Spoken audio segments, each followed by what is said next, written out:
Capitol View.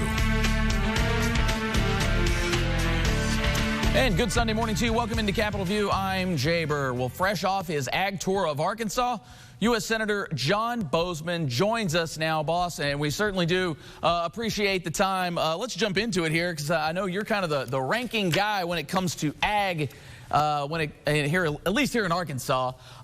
So what is it that you try to do on these things, and what do you try to glean from it? Well, Jay, I am the ranking member on agriculture on the Senate Agriculture Committee. What we try and do is really a number of different things. First of all, to have a greater appreciation for our farmers, our farm community. You go in the store and you expect to see the cheapest, safest food supply of any nation anywhere, and that's what we have. And so, again, to make sure that we have an appreciation for the effort that farmers do. Also, talking to farmers about how we can help them, make them more productive.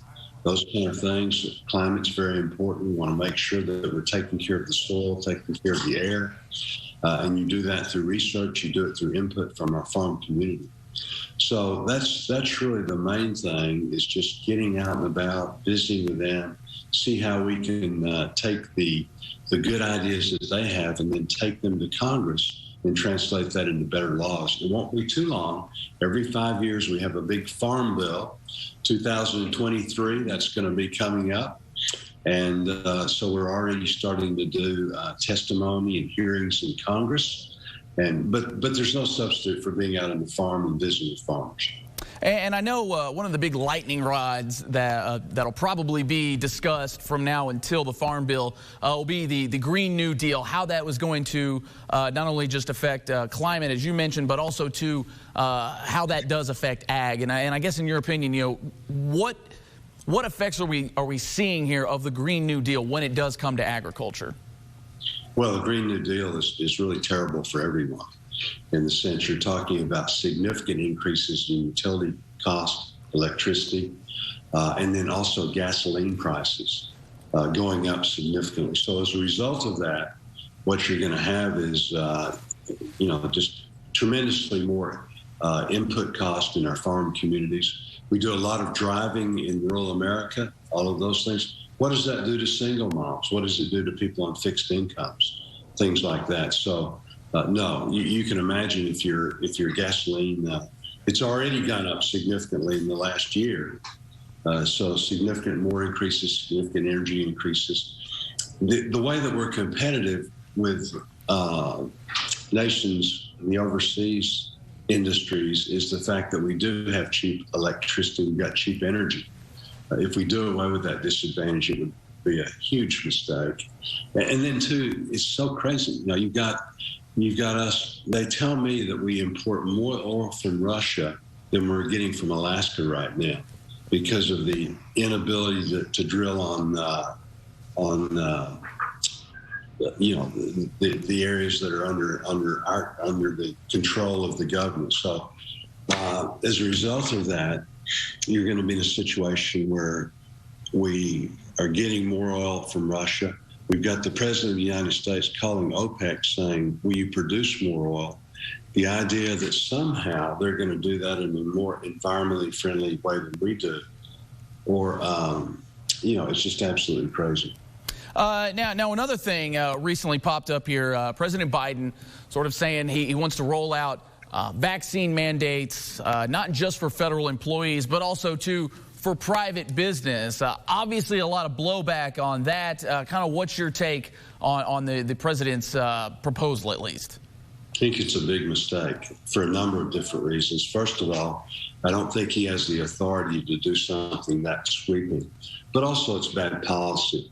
I believe very strongly in the vaccine. I've been vaccinated. My family's been vaccinated. I think that it's the best way to getting back to normal, okay? And if we get vaccinated as a country, then we'll get back to normal. We can be very proud of the work that President Trump did in that. Operation Warp Speed truly was getting a vaccine done and approved now in the length of time that we did was something that had never been done before. So we can be pleased with that. But as far as the policy of coercing people, making them do things like this, I think that's the wrong policy. And so as a result, we need to encourage people through education. My message is always, look, get the vaccine. If you don't feel like doing that, talk to your family doctor, talk to somebody that you trust in the medical field, and then make a wise decision.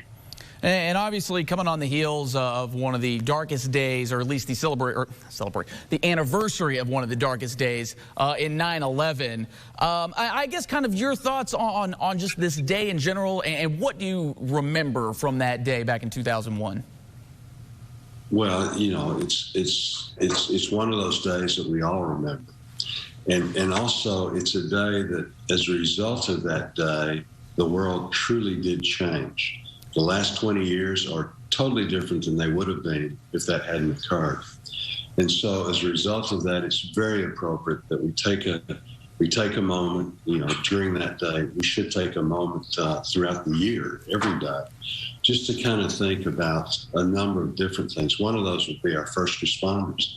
They've had a tough time the last couple of years with all of the defund the police movement and all of those kind of stuff. We don't hear of that in Arkansas so much. In fact, just the opposite. There's a great appreciation for our policemen, the rest of our first responders, and then again, the men and women that have served in our military as a result of Afghanistan and Iraq and those kind of things. So the most recent example of that would be Staff Sergeant Taylor Hoover from West Memphis.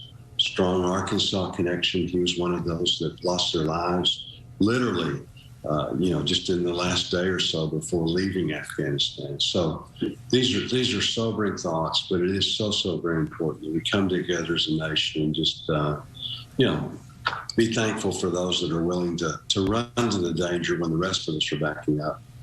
That's really what America is all about. Absolutely, absolutely. Well, boss, we're bumping up on time here. We could keep going on and on and on about the very number of things that are going on. We'll have to get you back once you guys kind of get to business up there in D.C. No, thanks for having me. I wish I was in the studio with you where I could just grab you. I need to hang around with you. You're just a bundle of energy. And like I said, we appreciate you. We appreciate the great job you do on your show. Oh, well, I certainly do appreciate it. And we appreciate the service you guys are providing up there. John Boozman, the ranking member in the Agriculture Committee. Boss, we certainly appreciate the time. We'll do it again soon. Thank you. All Thanks right. for having me.